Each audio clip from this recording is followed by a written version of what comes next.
DTI fam, what's good, baby? Just locked in 5 miles and it is race week. Now, some people might be like, Fred, you're training for a fucking race? Like, why aren't you posting about it? Why aren't you talking about it? I'm getting that question a lot. And some people find it awfully funny that I'm running my first marathon and I don't say anything about it. But truth be told is, I'm just embarking this freaking road as it's going, baby. I'm taking it one run, one day at a time, just to enjoy it, to see what it's like. I don't know anything about it. And as you guys know that have actually been following, come back over here, baby. We'll get a new case soon, or mount soon. But as you guys know who have been following us and have been watching like the podcast and things like that, I signed up for it off of a whim. I finished my marathon in May of this year. So I had a solid base. I mean, that training, I couldn't ask for a better training during my 70.3. And then, lo and behold, the time after the 70.3 came, I just hit a complete plateau where I was working out. I was checking the boxes on my habits and stuff like that I do, my morning routines, night routines, like all that stuff. I was checking those boxes. But one thing I could not do, and one thing that I could not wrap my head around, even like lacing up the shoes and going out and getting a run in. I had pulled my bike off to this day one time since that race. One time. And so it was about, May, June, July. I did it mid-May. So yeah, about July came and I was like, you know what? I was like, the only way to do this is put an action item in place. And so what I did for the whole month of July or August, I can't remember which one, I was like, I'm going to run 1 mile a day to just try and get that spark back for endurance, to try and do it because I know the benefits that it has mentally and physically. Y'all, we preach to you tirelessly about the importance of physical health and mental health and how we have to bridge that gap because it's not there right now. The world doesn't talk about how when you work out and you stress the body and you stress the limits of what you're capable of. Holy shit, I glitched in the matrix. Capable of physically, it does something subconsciously to your mind. Because when you exert that energy, you hit fatigue. You hit the peaks and valleys of what that workout is in terms of like heart rate, and just like overall stamina. And so when you do something hard physically, it naturally helps your mental state. Not only because you're not thinking about stuff, but because you're doing stuff and paying dividends back to your body and what you should be doing. We're all eating such shitty food nowadays. We're drinking such bad things. We don't focus on this stuff because everything's so readily available. You walk in the store and there's aisles upon aisles upon aisles of all these things that these companies are manufacturing and making to make life easier, to grab stuff on the go. And you see this big movement with protein, and there's protein in everything. But at the end of the day, we have to step back and think like, even though there's protein in it, and I know I need to get more protein, is it solid protein? Is it good protein? Is it actually healthy to intake? And I think that this part of the daily drive-by is like just realizing that things that are that accessible are probably not that good for us. And so when we step back and we look at everything and we start working out and we start, and again, workouts look different. They don't have to be going to the gym. They can be at-home workouts. They can be going for walks. They could be jumping on a bike and riding. They could be getting on the elliptical. They could be doing push-ups. Like whatever that looks like, working out is a different definition for everybody, and that's how it should be. Because there's no one path or one ticket that gets you to your goals. But it's the compound things that you do daily in order to see the results that you want. And so if you tell yourself, I'm going to start working out 1 day a week, some people laugh and be like, well, you'll never be able to hit your goals if you're only working out 1 day a week. But the importance of starting small and building upon that is because this is a lifelong journey. This isn't that scheme that you see on Facebook of get abs in 30 days, lose 30 pounds in 30 days. Yo, this is a lifestyle that we're trying to build and harness. So that way we can instill it in our kids, our grandkids, our friends, our family, to make them better, to make them feel better. Because when we start feeling better physically, we naturally start feeling better mentally. There are so many studies out there that show the benefits of working out and exerting energy and pushing the limits physically that help the mental mindset.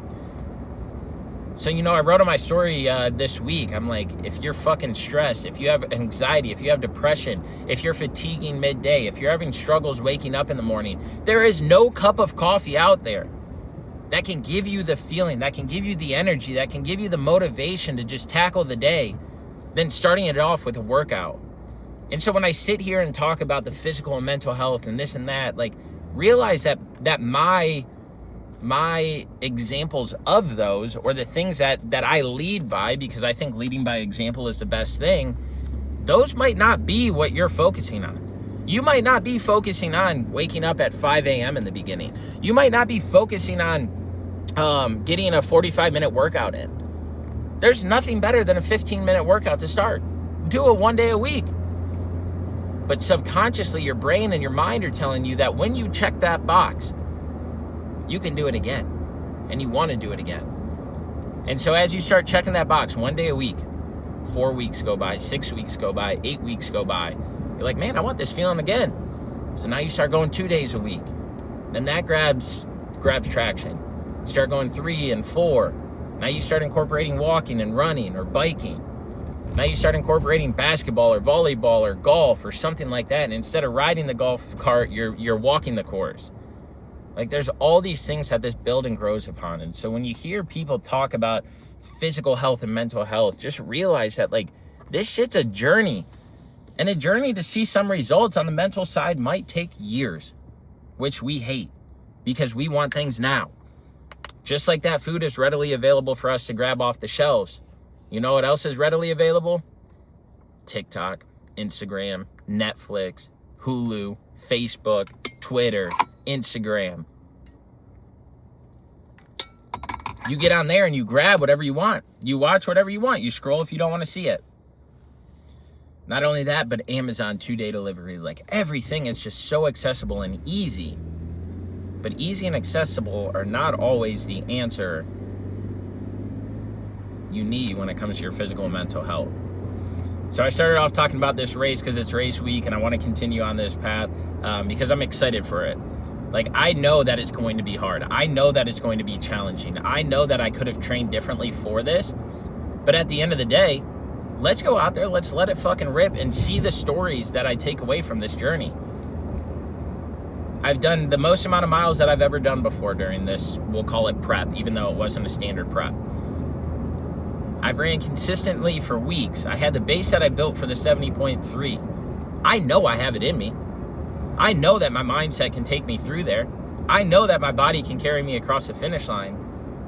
But what we have to realize is that, like, when we do these events... Welcome to South Carolina. Sorry if you heard that.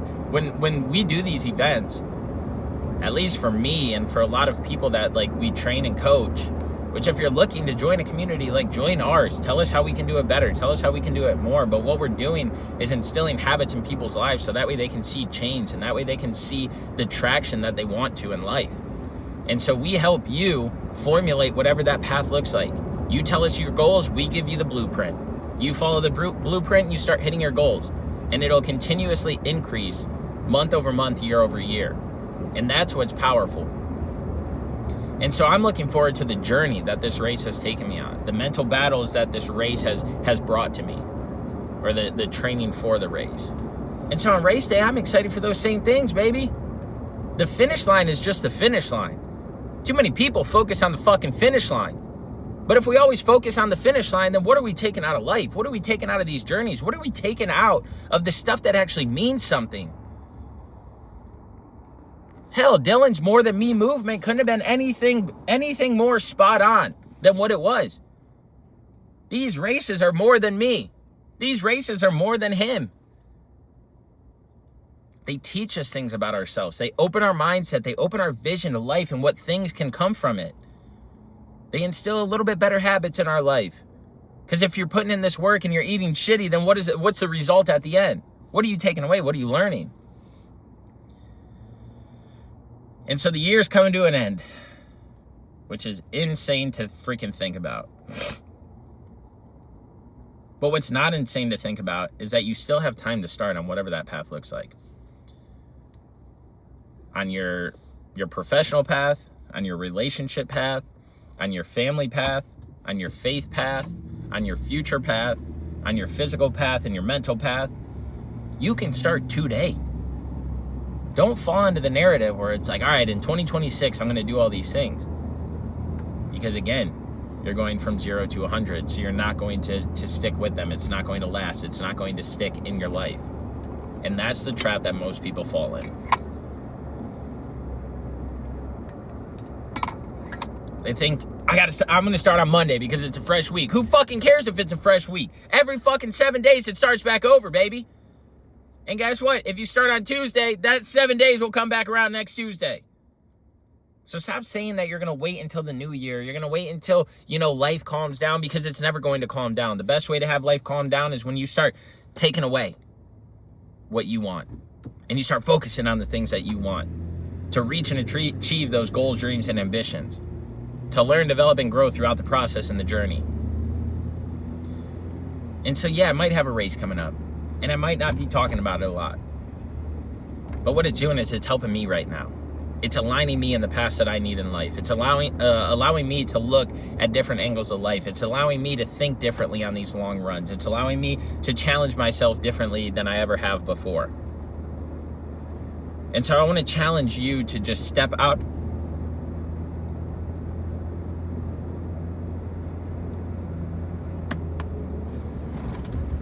That water hitting. I want to challenge you to step out of your comfort zone, step out of your lane. I want you to step back and just analyze life and look at life as what it is right now. And then realize that as life develops and grows, so can you.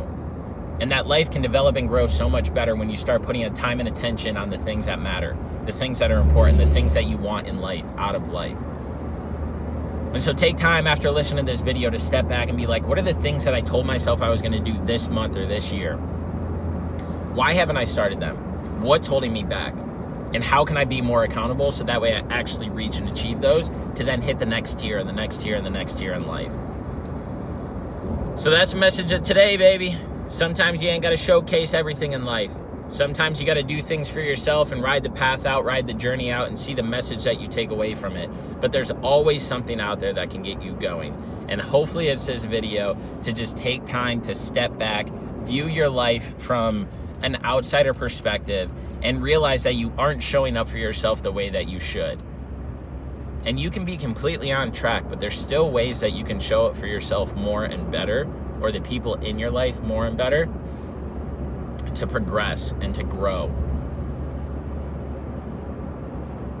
Just like the sun's rising right now, hopefully your morning's rising, everything's going good.